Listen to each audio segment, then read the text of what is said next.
নমস্কার। অন্নপূর্ণা ভান্ডার প্রকল্পের ফর্ম যারা পূরণ করতে চাইছেন, আজকের এই ভিডিওটি তাদের জন্য অত্যন্ত গুরুত্বপূর্ণ।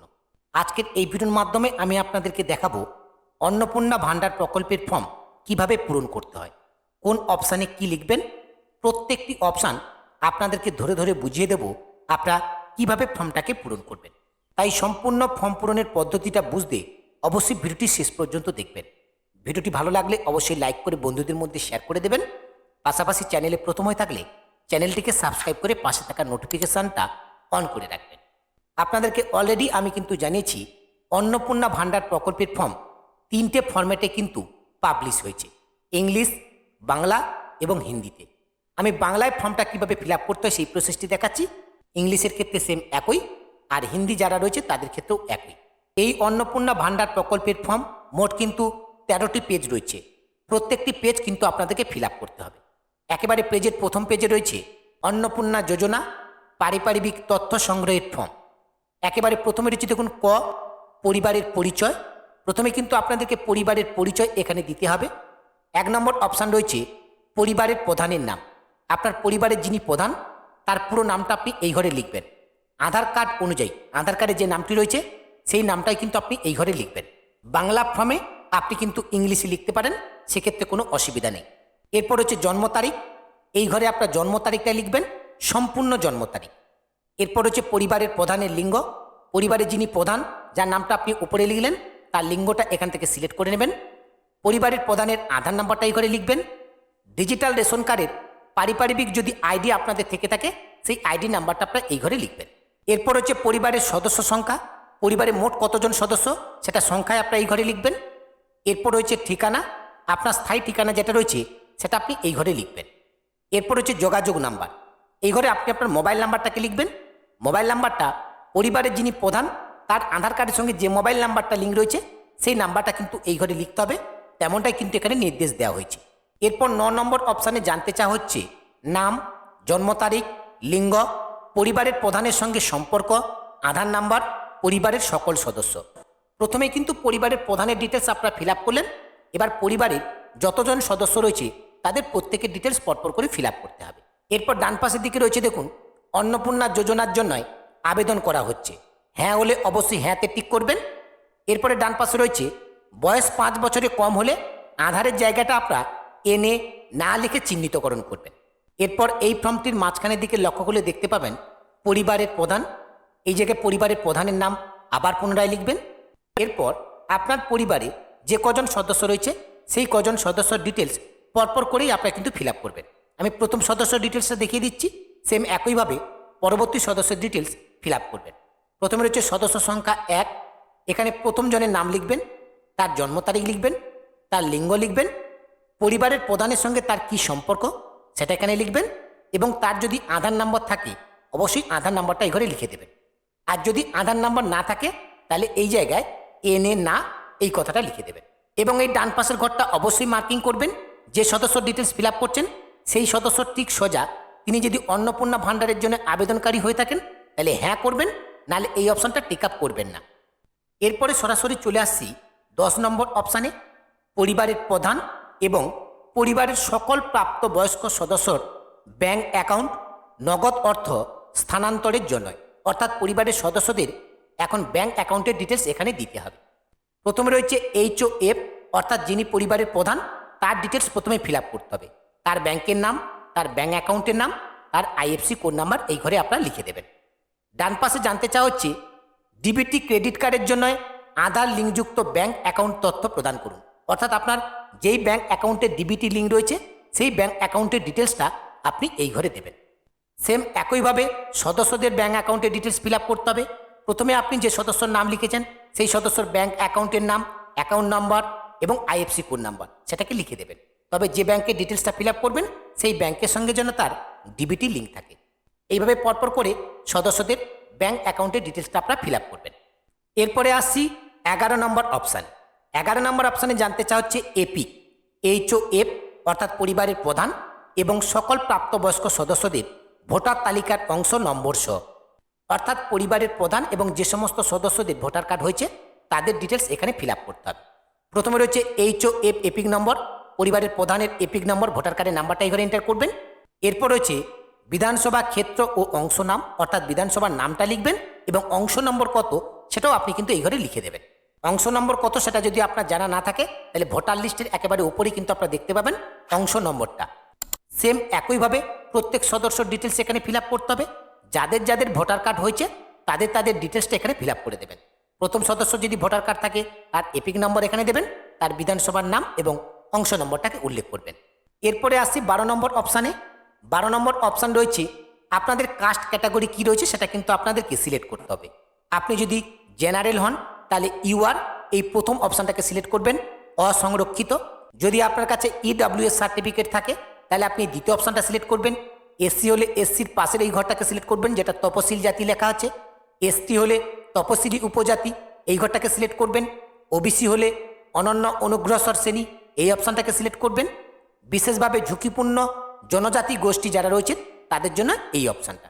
ডান পাশে এখানে কিন্তু পরিষ্কারভাবে বলা হচ্ছে জেনারেল ছাড়া বাকি যে সমস্ত কাস্টগুলো আপনারা সিলেক্ট করবেন তাদের অবশ্যই কিন্তু কাস্ট সার্টিফিকেট থাকতে হবে। এরপর 12 নম্বর খ অপশানে রয়েছে রেশন কার্ড ও খাদ্য ভর্তুকির বিষয়। 1 নম্বরে জানতে চাওয়া হচ্ছে আপনার কি ডিজিটাল রেশন কার্ড আছে, যদি থাকে তাহলে হ্যাঁ এই ঘরটাকে সিলেক্ট করবেন, যদি না থাকে না এই ঘরটাকে সিলেক্ট করবেন।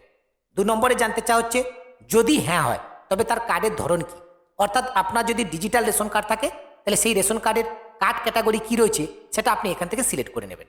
এরপরে 3 নম্বর অপশানটিতে জানতে চাওয়া হচ্ছে পরিবারটি রেশন দোকান থেকে মাসিক রেশন তুলছে কিনা। যদি পরিবার রেশন দোকান থেকে মাসিক রেশন তুলে থাকে তাহলে হ্যাঁ এই ঘরটা টিক আপ করবেন, না হলে নার ঘরটাকে টিক আপ করবেন। এরপর হচ্ছে সম্পদ, আপনার সম্পদের পরিমাণ কি রয়েছে সেটাও কিন্তু এখানে উল্লেখ করতে হচ্ছে। প্রথমে রয়েছে বাড়ির ধরন, আপনার বাড়িতে কি 3 বা তার বেশি পাকা বাড়ি রয়েছে, যদি থাকে হ্যাঁ করবেন, না থাকলে না করবেন। 2 নম্বর অপশানে জানতে চাওয়া হচ্ছে পারিবারিক জমির মালিকানা, যদি থাকে হ্যাঁ, না থাকলে না। রেজিস্ট্রেশন নথি মিউটেশনের কপি এবং আর আলনাগাদের তারিখ সহ সর্বশ্রেষ্ঠ জমির রেকর্ড কপি থাকলে সেটাকে আপনারা হ্যাঁ করতে পারেন। এরপর রয়েছে পরিবারের সকল সদস্যর মোট জমির পরিমাণ শতকে, পরিবারের যতজন সদস্য রয়েছে প্রত্যেক সদস্যর মিলে কত পরিমাণ জমি রয়েছে সেটা শতকে আপনারা এই ঘরে লিখে দেবেন।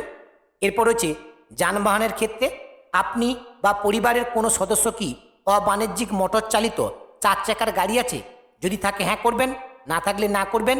যদি হ্যাঁ হয় তবে গাড়ির সংখ্যা কতগুলো সেটা উল্লেখ করতে হবে, গাড়ির রেজিস্ট্রেশন নাম্বারটাও কিন্তু এখানে উল্লেখ করতে হবে। এরপর 5 নম্বর অপশান রয়েছে পারিবারিক ভিত্তি ও সদস্যদের স্বাস্থ্য বীমা, যদি থাকে তাহলে হ্যাঁ করবেন, যদি না থাকে না করবেন। কোনটা আছে আপনাদের কাছে সেটাও কিন্তু আপনাদেরকে উল্লেখ করতে হবে, সরকারি নাকি বেসরকারি সেটাকে উল্লেখ করবেন। যদি আপনাদের এলআইসি করা থাকে সেটাও কিন্তু আপনাদেরকে উল্লেখ করতে হবে। বিমার সাম অ্যাসিওর কত, অর্থাৎ কত টাকা আপনার সাম অ্যাসিওর রয়েছে সেই বিমার বিবরণ কিন্তু আপনাকে এখানে দিতে হবে। এবার প্রত্যেক সদস্যর নামে যদি আলাদা আলাদা করে বিমা থাকে তাহলে প্রত্যেক সদস্যর ডিটেলস কিন্তু এখানে ফিল আপ করতে হবে। প্রথমে রয়েছে HOF, অর্থাৎ যিনি পরিবারের প্রধান, তার যদি বিমা থাকে সেটা সরকারি নাকি বেসরকারি সেটাকে উল্লেখ করতে হবে। বিমার অঙ্ক অর্থাৎ সাম অ্যাসিওর কত রয়েছে, কত টাকা সাম অ্যাসিওর রয়েছে সেই অ্যামাউন্টটা এই ঘরে এন্টার করতে হবে। এরপর হচ্ছে অপশান ঘ, আয় অর পেশা, কোনো সদস্য কি আয়কর বা পেশাগত কর প্রদান করে, যদি করে থাকে তাহলে হ্যাঁ করবেন, নাহলে এখান থেকে না অপশানটা সিলেক্ট করবেন।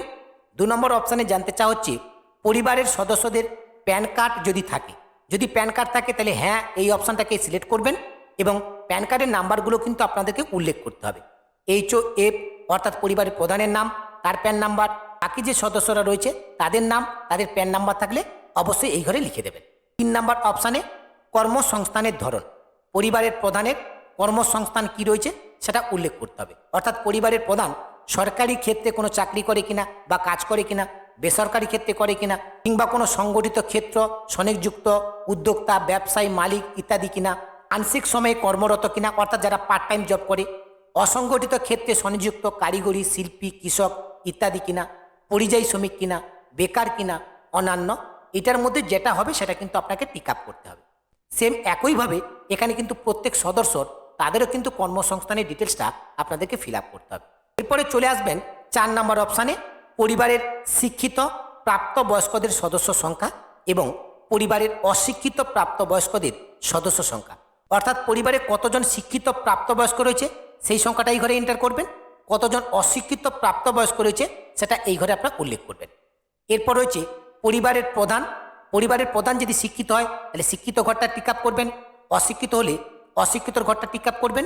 নিচে রয়েছে সর্বোচ্চ শিক্ষাগত যোগ্যতা, অর্থাৎ পরিবারের প্রধানের শিক্ষাগত যোগ্যতা কি রয়েছে সেটা আপনারা এই জায়গায় লিখবেন। সেম একইভাবে বাকি সদস্যদের ডিটেলস কিন্তু ফিল আপ করতে হবে, তারা শিক্ষিত নাকি অশিক্ষিত এবং তাদের শিক্ষাগত যোগ্যতা কতদূর রয়েছে সেটাও কিন্তু আপনাদেরকে উল্লেখ করে দিতে হবে। এরপর 5 নম্বর অপশানে জানতে চাওয়া হচ্ছে কোনো সদস্য কি কোনো সাংবিধানিক পদ, মন্ত্রী, সাংসদ, বিধায়ক, পৌরস্থানীয় সংস্থা এবং পঞ্চায়েত সংস্থার প্রাক্তন বর্তমান ধারক? যদি হয়ে থাকে তাহলে হ্যাঁ করবেন, যদি না হয় না করবেন। যিনি এই পদে রয়েছেন তার সদস্য নম্বর যদি কেউ থেকে থাকে তার সদস্য নম্বরটা কিন্তু এই ঘরে উল্লেখ করতে হবে। 6 নম্বর অপশান রয়েছে কোনো সদস্য কি সরকারি পেনশনভোগী? পরিবারে যদি কোনো সদস্য পেনশন পান তাহলে সেটা উল্লেখ করবেন হ্যাঁ, না থাকলে না। যদি হ্যাঁ হয় তাহলে তার সদস্য নম্বরটা এই ঘরে কিন্তু আপনাকে উল্লেখ করতে হবে। এরপরে 7 নম্বর অপশান রয়েছে কোনো সদস্য কি জিএসটির অধীনে নিবন্ধিত আছেন? পরিবারে যদি কোনো সদস্যর জিএসটি থাকে তাহলে হ্যাঁ করবেন, নাহলে এখান থেকে না অপশানটাকে সিলেক্ট করে নেবেন। এরপর রয়েছে পরিবারের মোট বার্ষিক আয়, অর্থাৎ পরিবারের অ্যানুয়াল ইনকাম কত সেই অ্যামাউন্টটা আপনারা এই ঘরে লিখে দেবেন। এরপর 1 নম্বর অপশানে যেটা জানতে চাওয়া হচ্ছে সি এর আবেদনের বর্তমান অবস্থা যদি থাকে, অর্থাৎ আপনি যদি সি এর জন্য আবেদন করে থাকেন তাহলে তার ডিটেলস এখানে কিন্তু আপনাকে ফিল আপ করতে হবে। প্রথমে রয়েছে পরিবারের প্রধান, যদি পরিবারের প্রধান তিনি সি এর জন্য আবেদন করে থাকেন তাহলে তার ডিটেলস এখানে ফিল আপ করতে হবে। প্রথম অপশান রয়েছে প্রযোজ্য নয়, যদি আপনার জন্য প্রযোজ্য না হয় তাহলে এই অপশানটা টিক আপ করবেন। আবেদন করা হয়েছে, যদি হ্যাঁ হয় আবেদন নাম্বার এখানে লিখবেন এবং এই ঘরটাকে টিক আপ করবেন। 3 নাম্বার রয়েছে ইস্যু করা হয়েছে, যদি হ্যাঁ হয় তাহলে সার্টিফিকেট নাম্বারটা এই ঘরে আপনারা লিখে দেবেন এবং এই ঘরটাকে টিক আপ করবেন। সেম একইভাবে বাকি সদস্য ডিটেলসগুলো আপনারা ফিল আপ করবেন। এরপর আপনারা সরাসরি চলে আসবেন নিচের এই 2 নম্বর অপশানে। এখানে জানতে চাওয়া হচ্ছে অন্যান্য কিষাণ ক্রেডিট কার্ড, কিষাণ ক্রেডিট কার্ড RD যদি আপনাদের থাকে, শিল্পী ক্রেডিট কার্ড যদি থাকে, মৎস্যজীবী ক্রেডিট কার্ড যদি আপনাদের থাকে, শিক্ষার্থী ক্রেডিট কার্ড যদি আপনাদের থাকে তাহলে সেটাকে আপনাদেরকে উল্লেখ করতে হবে। প্রথমে পরিবারের প্রধানের ডিটেলসটা ফিল আপ করতে হবে, কোন ধরনের কার্ড রয়েছে সেটা আপনারা এখানে লিখে দেবেন, আইডির সংখ্যা কী রয়েছে সেটা এখানে লিখবেন, কোন তারিখে এই আইডিটা ইস্যু হয়েছে সেটা আপনি এই ঘরে লিখে দেবেন। সেম একইভাবে বাকিদের ডিটেলসটা আপনাদেরকে ফিল আপ করতে হবে। এরপরে নিচে 3 নম্বর অপশানে জানতে চাওয়া হচ্ছে যদি SIR 2026-এ নাম বাদ পড়ে থাকে তবে মামলাটি ট্রাইব্যুনালে বিচারাধীন কিনা সেটা জানতে চাওয়া হচ্ছে। প্রথমে রয়েছে পরিবারের প্রধান, প্রযোজ্য নয় যদি হয় তাহলে এই ঘরটা সিলেক্ট করবেন, না হলে এই ঘরটা সিলেক্ট করবেন। যদি হ্যাঁ হয় তবে মামলার বিবরণটাও কিন্তু আপনাকে এখানে লিখে দিতে হবে এবং এই ঘরটা টিক আপ করতে হবে। সেম একইভাবে বাকি সদস্যদের ডিটেলসগুলো ফিল আপ করতে হবে, সেটাকে আপনারা ফিল আপ করে দেবেন। এরপরে চলে আসবেন অপশান চ, সামাজিক মর্যাদা এবং নির্ভরশীল ব্যক্তিগণ।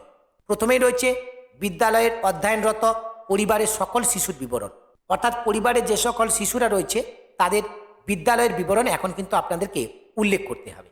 প্রথমে রয়েছে শিশু সদস্য 1, শিশুর নামটা আপনি এই ঘরে লিখবেন, কোন শ্রেণীতে পড়ে সেটার নাম লিখবেন, কোন বিদ্যালয়ে পড়ে সেই বিদ্যালয়ের নাম লিখবেন। এরপর হচ্ছে ধরন, অর্থাৎ কোন ধরনের বিদ্যালয়ে সে পড়ে সেটা কিন্তু আপনাদেরকে এখানে উল্লেখ করতে হবে। সরকারি হলে এই ঘরটাকে আপনাদের সিলেক্ট করতে হবে, বেসরকারি হলে এই ঘরটা সিলেক্ট করতে হবে, স্বীকৃত কোনো মাদ্রাসা হলে তাহলে এই ঘরটাকে সিলেক্ট করবেন, অন্যান্য মাদ্রাসা হলে এই ঘরটাকে সিলেক্ট করবেন, এছাড়া অন্যান্য কোনো কিছু হয়ে থাকলে তাহলে এই ঘরটাকে সিলেক্ট করবেন। এইভাবে আপনার পরিবারে যে কজন শিশু রয়েছে সেই শিশুদের ডিটেলসটা আপনারা ফিল আপ করে দেবেন। এরপরে এই চয়ের 2 নম্বর অপশানে জানতে চাওয়া হচ্ছে শিশুদের টিকাকরণের বর্তমান অবস্থান, অর্থাৎ শিশুদের টিকাকরণ করানো হয়েছে কিনা তার বিবরণ কিন্তু এখন এখানে দিতে হবে। প্রথমে রয়েছে শিশু সদস্য 1, সেই শিশু সদস্য 1-এর যদি হ্যাঁ হয়ে থাকে তাহলে হ্যাঁ এই ঘরটাকে আপনি টিক আপ করবেন। টিকাকরণ শুরু যদি হয়ে থাকে তাহলে অবশ্যই প্রথম অপশানটা আপনাকে সিলেক্ট করতে হবে। সম্পূর্ণ হয়েছে, যদি সম্পূর্ণ না হয়ে থাকে তাহলে সম্পূর্ণ হয়েছে এই কথাটাকে কেটে দেবেন। আর দ্বিতীয় অপশানটা রয়েছে টিকাকরণ করানো হয়নি, যদি টিকাকরণ না করানো হয়ে থাকে তাহলে দ্বিতীয় অপশানটাকে সিলেক্ট করবেন। সেম একইভাবে বাকি যে সমস্ত শিশুরা রয়েছে সেই সমস্ত শিশুদের বিবরণটা আপনারা ফিল আপ করে দেবেন। এখানে কিন্তু ডান পাশে বলা হচ্ছে যদি হ্যাঁ হয় তাহলে টিকাকরণের কার্ড বা আইডি, যদি না হয় তাহলে শেষ টিকা নেওয়ার তারিখ, টিকা না নেওয়ার কারণ কি সেটা অবশ্যই জানাতে হবে। এরপরে অপশান 6-তে জানতে চাওয়া হচ্ছে সরকারি প্রকল্পের আওতার সুবিধা। 1 নম্বরে রয়েছে আপনি কি কোনো সরকারি প্রকল্পের সুবিধা ডিবিটির মাধ্যমে পাচ্ছেন, অর্থাৎ আপনি যদি সরকারি কোনো প্রকল্পের সুবিধা ডিবিটি লিঙ্কের মাধ্যমে পেয়ে থাকেন তাহলে সেটা অবশ্যই আপনাকে হ্যাঁ করতে হবে। আর যদি না হয়ে থাকে তাহলে না অপশানটাকে সিলেক্ট করবেন। এটা পরিবারের প্রধানের জন্য। যদি আপনি হ্যাঁ দেন তাহলে কোন প্রকল্পের টাকা আপনি পাচ্ছেন সেই প্রকল্পের নামটা কিন্তু আপনাকে এই ঘরে লিখতে হবে। আর যদি আপনি এই প্রকল্প থেকে বেরিয়ে যেতে চান তাহলে সেটাও কিন্তু আপনাকে ফিল আপ করতে হবে।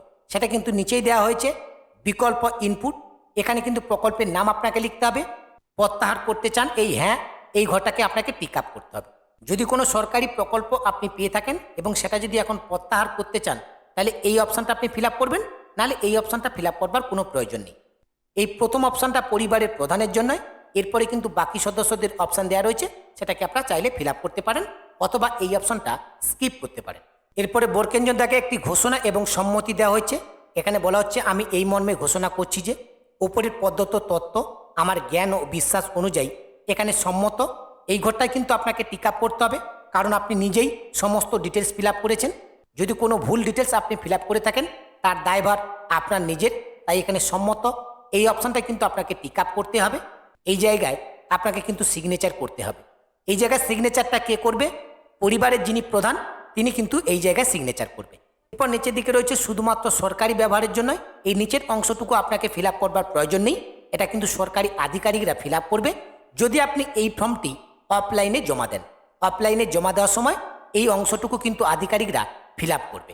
আপনাকে এই অংশটুকু ফিল আপ করতে হবে না। এই অংশটুকু তারাই ফিল আপ করে আপনাকে এই অংশটুকু রিসিভ কপি হিসেবে দেবে। আর যদি আপনি অনলাইনে আবেদন করতে চান তাহলে এই পর্যন্ত যে ডিটেলসগুলো আপনি ফিল আপ করেছেন সেম একই ডিটেলস আপনাকে কিন্তু অনলাইনে ইনপুট করতে হবে। অনলাইনের অ্যাপ্লিকেশন কেউ যদি আমার থেকে করাতে চান অবশ্যই করাতে পারেন। আমার সঙ্গে যোগাযোগ করবার জন্য এই ভিডিও ডেসক্রিপশন বক্সে আমার হোয়াটসঅ্যাপ এবং টেলিগ্রাম গ্রুপের লিঙ্ক দেওয়া রয়েছে। আপনার হোয়াটসঅ্যাপ কিংবা টেলিগ্রাম গ্রুপে জয়েন হয়ে সরাসরি আমাকে SMS করতে পারেন। আশা করছি অন্নপূর্ণা ভান্ডার প্রকল্পের ফর্ম কিভাবে পূরণ করতে হয় সেটা আপনাদেরকে বোঝাতে পেরেছি। আজকের ভিডিওর মাধ্যমে আপনাদেরকে মূলত এই আপডেটটি দেওয়া ছিল। আপডেটটি আপনাদের কেমন লাগলো অবশ্যই ভিডিওর কমেন্ট সেকশানে কমেন্ট করে জানাবেন। আপডেটটি ভালো লাগলে অবশ্যই ভিডিওতে একটি লাইক করে এই ভিডিওর লিঙ্কটি অন্য বন্ধুদেরকে শেয়ার করে দেবেন। পাশাপাশি আপনাদের সকলকে জানিয়ে রাখি অন্নপূর্ণা ভান্ডারের অ্যাপ্লিকেশন থেকে শুরু করে অনলাইন রিলেটেড সমস্ত রকমের কাজ আমি কিন্তু অনলাইনের মাধ্যমে করে থাকি। আপনাদের যদি কোনো কাজ আমার থেকে করানোর প্রয়োজন বোধ বলে মনে হয় আপনারা কিন্তু সরাসরি আমার সঙ্গে যোগাযোগ করতে পারেন। আমার সঙ্গে যোগাযোগ করবার জন্য এই ভিডিওর ডেসক্রিপশন বক্সে আমার হোয়াটসঅ্যাপ এবং টেলিগ্রাম গ্রুপের লিঙ্ক আপনারা পেয়ে যাবেন। এখনকার ভিডিওর আপডেটটি এখানে শেষ করছি। দেখা হচ্ছে পরবর্তী ভিডিওতে নতুন একটি আপডেট নিয়ে। সেই নতুন ভিডিওর আপডেট সবার আগে পেতে রিচার্জ দৃষ্টি ইউটিউব চ্যানেলটিকে সাবস্ক্রাইব করে পাশে থাকা নোটিফিকেশানটা অন করে রাখবেন। সকলে ভালো থাকবেন, সুস্থ থাকবেন। ধন্যবাদ।